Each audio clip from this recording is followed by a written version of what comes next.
Hello friends, welcome to Chaitra creation YouTube channel. ಈಗ ಬೇಸಿಗೆಗಾಲ ಶುರು ಆಗ್ತಾ ಇದೆ. ಏನಾದರೂ ಕೋಲ್ಡ್ ಆಗಿರೋದನ್ನು ತಿನ್ನಬೇಕು ಅಂತ ಅನಿಸುತ್ತೆ. ಮಕ್ಕಳು ಕೂಡ ಕೇಳ್ತಾ ಇರ್ತಾರೆ, ಐಸ್ ಕ್ರೀಮ್ ಬೇಕು, ಜ್ಯೂಸ್ ಬೇಕು ಅಂತ. ಆಗ ನಾವು ಹೊರಗಡೆಯಿಂದ ತಂದುಕೊಡೋದಕ್ಕಿಂತ ಮನೆಯಲ್ಲೇ ಏನಾದರೂ ಡಿಫ್ರೆಂಟ್ ಆಗಿರೋದನ್ನು ಮಾಡಿಕೊಟ್ರೆ ಮಕ್ಕಳು ಇಷ್ಟಪಟ್ಟು ತಿಂತಾರೆ. ಹೆಲ್ತಿಗೂ ಕೂಡ ತುಂಬ ಒಳ್ಳೆಯದು. ಅದಕ್ಕೆ ನಾನಿವತ್ತು ಫ್ರೂಟ್ಸ್ ಕಸ್ಟರ್ಡನ್ನು ಮಾಡಬೇಕು ಅಂತ ಅಂದ್ಕೊಂಡಿದ್ದೀನಿ. ಬನ್ನಿ ಫ್ರೆಂಡ್ಸ್, ಫ್ರೂಟ್ಸ್ ಕಸ್ಟರ್ಡನ್ನು ಹೇಗೆ ಮಾಡೋದು ಅಂತ ನಿಮಗೂ ಕೂಡ ತಿಳಿಸ್ಕೊಡ್ತೀನಿ. ಸರಿಯಾದ ಅಳತೆಯಲ್ಲಿ ಫ್ರೂಟ್ಸ್ ಕಸ್ಟರ್ಡ್ ಮಾಡೋದು ಹೇಗೆ ಅಂತ ನೋಡೋಣ. ಮೊದಲಿಗೆ ನಾನು ಒಂದು ಪಾತ್ರೆಗೆ ಅರ್ಧ ಲೀಟರ್ ಹಾಲನ್ನು ಹಾಕ್ಕೊಂಡಿದ್ದೀನಿ. ಹಾಲನ್ನು ಚೆನ್ನಾಗಿ ಕುದಿಸ್ಕೊಳ್ಳೋಣ. ಗ್ಯಾಸನ್ನು ಲೋ ಫ್ಲೇಮಲ್ಲೇ ಇಟ್ಕೊಂಡು ಈ ರೀತಿ ಒಂದು ಸೌಟಿಂದ ಅಲ್ಲಾಡಿಸ್ತಾ ಇರಿ. ಹಾಲನ್ನು ಈಗ ಕುದಿಯೋದಕ್ಕೆ ಬಿಟ್ಟು ನಾವು ಫ್ರೂಟ್ಸ್ ಕಸ್ಟರ್ಡ್ ಪೌಡರಿನ ಮಿಕ್ಸ್ಚರನ್ನು ರೆಡಿ ಮಾಡ್ಕೊಳ್ಳೋಣ. ನಾನೀಗ ಒಂದು ಬೌಲನ್ನು ತೆಗೆದುಕೊಂಡಿದ್ದೀನಿ. ಅದಕ್ಕೆ 3 ಟೀ ಸ್ಪೂನ್ ಕಸ್ಟರ್ಡ್ ಪೌಡರನ್ನು ಹಾಕ್ಕೊಳ್ತಾ ಇದ್ದೀನಿ. ನಾನಿಲ್ಲಿ ವೆನಿಲಾ ಫ್ಲೇವರನ್ನು ಯೂಸ್ ಮಾಡ್ತಾ ಇದ್ದೀನಿ. ನಿಮ್ಗೆ ಯಾವ ಫ್ಲೇವರ್ ಇಷ್ಟ ಆಗುತ್ತೋ ಆ ಫ್ಲೇವರನ್ನು ಯೂಸ್ ಮಾಡ್ಬೋದು. ಈಗ ಇದಕ್ಕೆ ತಣ್ಣಗಿರೋ ಹಾಲನ್ನು ಹಾಕ್ಕೊಂಡು ಚೆನ್ನಾಗಿ ಮಿಕ್ಸ್ ಮಾಡ್ಕೊಳ್ಳೋಣ. ಅರ್ಧ ಲೀಟರ್ ಹಾಲಿಗೆ 3 ಟೀ ಸ್ಪೂನ್ ಪೌಡರ್ ಸರಿಯಾಗಿರುತ್ತೆ. ಗಂಟುಗಳಾಗದಿರೋ ಹಾಗೆ ಪೌಡರನ್ನು ಚೆನ್ನಾಗಿ ಮಿಕ್ಸ್ ಮಾಡ್ಕೊಳ್ಳೋಣ. ಬಿಸಿ ಹಾಲಿಗೆ ಯಾವುದೇ ಕಾರಣಕ್ಕೂ ಹಾಕ್ಲಿಕ್ಕೆ ಹೋಗಬೇಡಿ, ಗಂಟಾಗಿಬಿಡತ್ತೆ. ಈ ರೀತಿ ತಣ್ಣಗಿರೋ ಹಾಲನ್ನು ಹಾಕ್ಕೊಂಡೆ ಚೆನ್ನಾಗಿ ಮಿಕ್ಸ್ ಮಾಡ್ಕೊಳ್ಳಿ. ಈಗ ಮಿಕ್ಸ್ಚರ್ ರೆಡಿಯಾಗಿದೆ. ಇದನ್ನು ಪಕ್ಕಕ್ಕೆ ಇಡೋಣ. ಹಾಲು ಕುದ್ದಿದೆ ಅಂತ ನೋಡೋಣ ಬನ್ನಿ. ನೋಡಿ, ಹಾಲು ಚೆನ್ನಾಗಿ ಕುದ್ದಿದೆ. ನಾವು ಇದನ್ನು ಲೋ ಫ್ಲೇಮಲ್ಲೇ ಇಟ್ಟು ನಿಧಾನಕ್ಕೆ ಕುದಿಸ್ಕೊಂಡಿರೋದ್ರಿಂದ ಹಾಲಿನಲ್ಲಿ ಥಿಕ್ನೆಸ್ ಕಾಣಿಸ್ತಾ ಇದೆ ನೋಡಿ. ಈಗ ಇದಕ್ಕೆ ಕಸ್ಟರ್ಡ್ ಪೌಡರಿನ ಮಿಕ್ಸ್ಚರ್ ಹಾಕ್ಕೊಂಡು ಚೆನ್ನಾಗಿ ಮಿಕ್ಸ್ ಮಾಡ್ಕೊಳ್ಳೋಣ.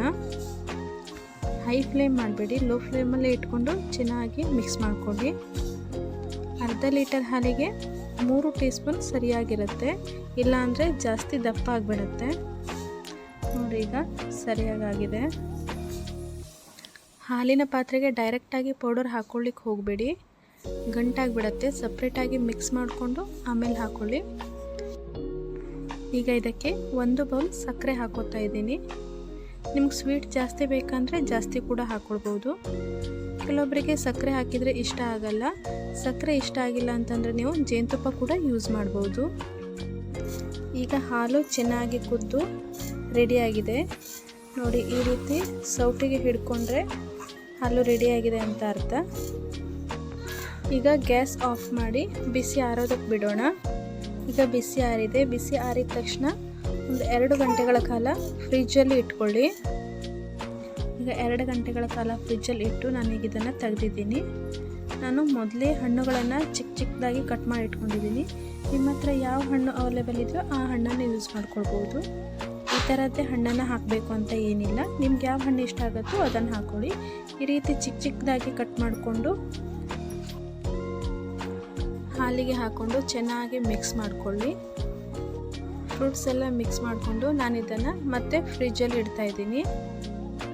ಸುಮಾರು 4 ಗಂಟೆಗಳ ಕಾಲ ಆದರೂ ನೀವು ಫ್ರಿಜ್ಜಲ್ಲಿ ಇಟ್ಕೊಳ್ಬೇಕು. ನಾನು ಇದನ್ನು ನೈಟ್ ಫ್ರಿಜ್ಜಲ್ಲಿ ಇಟ್ಟಿದ್ದೀನಿ. ಫ್ರಿಜ್ಜಲ್ಲಿ ಇಡೋದ್ರಿಂದ ಫ್ರೂಟ್ಸ್ ಕಸ್ಟರ್ಡ್ ಕ್ರೀಮಿನೆಸ್ ಆಗಿರುತ್ತೆ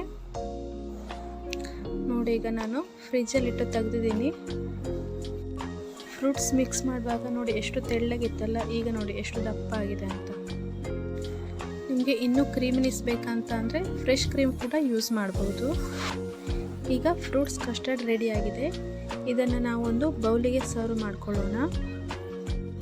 ಸರ್ವ್ ಮಾಡಿರೋ ಬೌಲಿಗೆ ಫ್ರೆಶ್ ಫ್ರೂಟ್ಸನ್ನು ಚಿಕ್ಕದಾಗಿ ಕಟ್ ಮಾಡಿಕೊಂಡು ಈ ರೀತಿ ಹಾಕ್ಕೊಳ್ಳಿ. ನೋಡೋದಕ್ಕೂ ಕೂಡ ಚೆನ್ನಾಗಿರುತ್ತೆ. ಮಕ್ಕಳಿಗೂ ಕೂಡ ತುಂಬ ಇಷ್ಟ ಆಗುತ್ತೆ. ಕೆಲವೊಂದು ಮಕ್ಕಳು ಫ್ರೂಟ್ಸ್ ತಿನ್ನೋದಕ್ಕೆ ಇಷ್ಟಪಡಲ್ಲ. ಈ ರೀತಿ ಮಾಡಿಕೊಟ್ಟಾಗ ಖಂಡಿತ ತಿಂದೇ ತಿಂತಾರೆ. ಇದು ಮಕ್ಕಳಿಗಷ್ಟೇ ಅಲ್ಲ, ಎಲ್ಲರಿಗೂ ಇಷ್ಟ ಆಗುವಂಥ ಒಂದು ಸಿಂಪಲ್ ಆಗಿರೋ ರೆಸಿಪಿ. ನೀವು ಕೂಡ ಇದನ್ನು ಮನೇಲಿ ಟ್ರೈ ಮಾಡಿ. ಈಗ ಏಜ್ ಆಗಿರೋರು ಹೇಳ್ತಾರೆ ಇದಕ್ಕೆ ಸಕ್ಕರೆ ಹಾಕ್ತಾರೆ, ನನಗೆ ಬೇಡ ಅಂತ. ನೀವು ಸಕ್ಕರೆ ಅಷ್ಟೇ ಅಲ್ಲ, ಸಕ್ಕರೆ ಬದಲಾಗಿ ಜೇನುತುಪ್ಪ ಕೂಡ ನೀವು ಯೂಸ್ ಮಾಡ್ಕೋಬೋದು. ಆಗ ಟೇಸ್ಟ್ ಇನ್ನೂ ಡಿಫ್ರೆಂಟಾಗಿರುತ್ತೆ.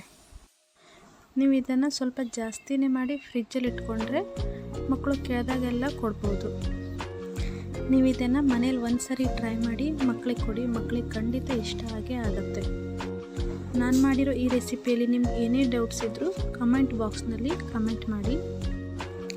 ನಾನು ಮಾಡಿರೋ ಸರಿಯಾದ ಅಳತೆಯ ಫ್ರೂಟ್ಸ್ ಕಸ್ಟರ್ಡ್ ನಿಮಗೂ ಇಷ್ಟ ಆಗಿದ್ದರೆ ದಯವಿಟ್ಟು ನನ್ನ ವಿಡಿಯೋಗೆ ಲೈಕ್ ಮಾಡಿ, ಶೇರ್ ಮಾಡಿ, ಕಮೆಂಟ್ ಮಾಡಿ. ಇನ್ನು ಹೆಚ್ಚಿನ ವಿಡಿಯೋಗಳಿಗಾಗಿ ಚೈತ್ರ ಕ್ರಿಯೇಷನ್ ಯೂಟ್ಯೂಬ್ ಚಾನಲನ್ನು ಸಬ್ಸ್ಕ್ರೈಬ್ ಮಾಡಿಕೊಳ್ಳಿ. Thank you for watching.